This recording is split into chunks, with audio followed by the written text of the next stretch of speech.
Hey y'all, we are at multiple stages now of taking this garden apart, and I'm just really heavily irritated with myself. But I'm going to tell y'all that, I hadn't mentioned this, but I had COVID in the middle of July, and I'm still not fully recovered. So I will give myself that excuse. And then with Chelsea being sick and Hugh's knee, everything got pushed to the side. But I came down to cut all these peppers out of the garden before Hugh mows it and plows it. And y'all look at this. These guys, they're still coming on like gangbusters. I've even found flowers. I've even found pepper plants that are flowering. And if there's some of those brown jalapenos that I was telling you guys about, I'm hoping that our neighbors, I know a couple that love the hot peppers and actually put them up, can them. So I'm hoping that I can call and talk them into just coming and gathering all these and taking them home. Look at this. These tomatoes that had grown in the compost garden were still wildly producing, and believe it or not, they still even have flowers on them. Check this out. Just tons and tons and tons. But they're getting ready to be plowed in. Look at that. Look at the flowers. And we are at the 9th day of October. So here's one I forgot, and I didn't see him. I think he's mostly rotten down in there. There will be tons and tons and tons of peppers germinating underneath that plastic this spring. But yeah, what a sight. Gorgeous little peppers. Gorgeous little peppers. So hopefully, if I can't find enough people to take them, I'm going to just box them up and set them over at the road and say, free peppers, please take. But anyway, these are the hot ones. These are the ones that Chelsea specifically wanted to grow.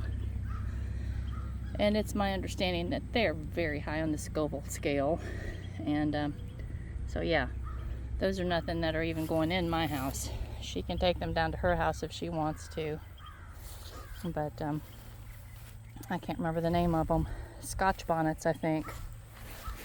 So we've been pulling out the irrigation and the plastic. And I'm going to walk through the zinnias and see if there are any more. We've cut a bunch for drying, and I think we have more than we'll need for drying. But I think I'm going to walk through and cut a bunch that might have particular colors or characteristics that we want to save. Now, the problem with saving them from seed is that you do not necessarily get that same coloring or characteristic back again. But there's the butterflies back. But it's more likely, at least it is a possibility. Something at least pretty similar. So, anyway, we are moving along, and that makes me happy. Now, the one thing that I can tell you, we had at one point wanted to go no-till. I probably will never be no-till because we're not young, and we have red clay soil and high weed pressure and all of those sorts of things. But this is what we can do to keep our soil health more in tune with where we want it to be, which is just extraordinarily healthy, obviously. But this will probably be the last year that it gets the big till like this, that it gets a big plowing. After this, we're going to very, very carefully measure. Our little rows will be made. This winter, we're going to put, the cover crop on there, and it's like I told you the other day, it's probably just going to be winter wheat. Winter wheat will be happy. If we put it on there right now and it rains on it pretty soon, it'll germinate and start growing, and then it will just grow slowly all winter. But this spring, about February, March, I guess it's late winter, but anyway, it will explode. It will jump up and just be happy, happy, happy. And then we will turn it under, and that will be the last time that that sort of thing will happen. And then at that point, I'm sorry, I'm kind of doing this in a mixed up way, but at that point we will very carefully measure. We'll make our rows with our rotavator, and then our pathway will be 6 feet wide, and that's so that we can run the tractor just to mow our pathways. And then another row with a rotavator, and then a 6 foot wide pathway. And the rows themselves will be raised. The pathways will be nice and flat, and they will have, whatever grows on them. Weeds, more of the winter wheat. I'm going to put blue Kentucky or Kentucky 35 or 31. I can't remember what it is. But anyway, I'm going to put that on the rows and just try to get a really good stand of grass going. And from that point forward, when a row is not being used for growing flowers or vegetables or whatever that row is used for at that moment, then I will put a cover crop on that row if there's enough time for it to grow and be extinguished before the next crop goes on. And so that's all just kind of a little dance. But when it's time to extinguish a cover crop or to put in a new garden, and the only thing that will happen is that row will be, I'll use the rotavator on it. So we'll never be plowing up the walking path ever again. Everything will maintain its exact location where it's at.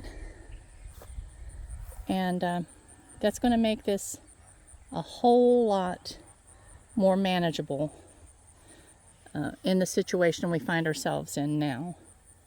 So I'm looking forward to doing that. I'm thinking that it's going to give us some very rich soil just to keep the cover crop on our beds as we're not using them, and not to plow, but just to use the rotavator, which doesn't disturb the soil nearly as deeply, so it'll leave the structure more intact, and that's a healthier thing for the soil.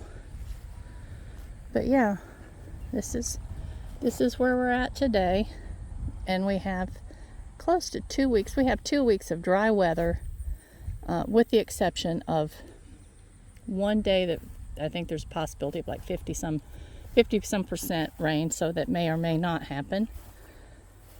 But for getting this type of thing done, it's perfect.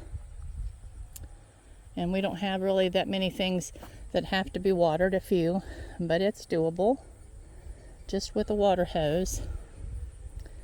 So look at our girls. I showed them to you this morning. They're down here under the big oak tree, just enjoying the shade. They're such beautiful creatures. Really, really they are.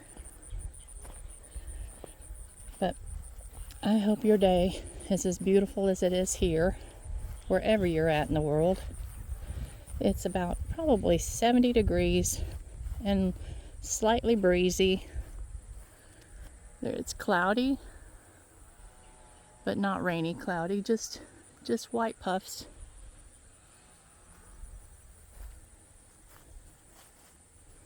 Yay. Gorgeous day. All right, y'all. I hope that you just have a beautiful and productive day in every way. And I love you much. Bye-bye.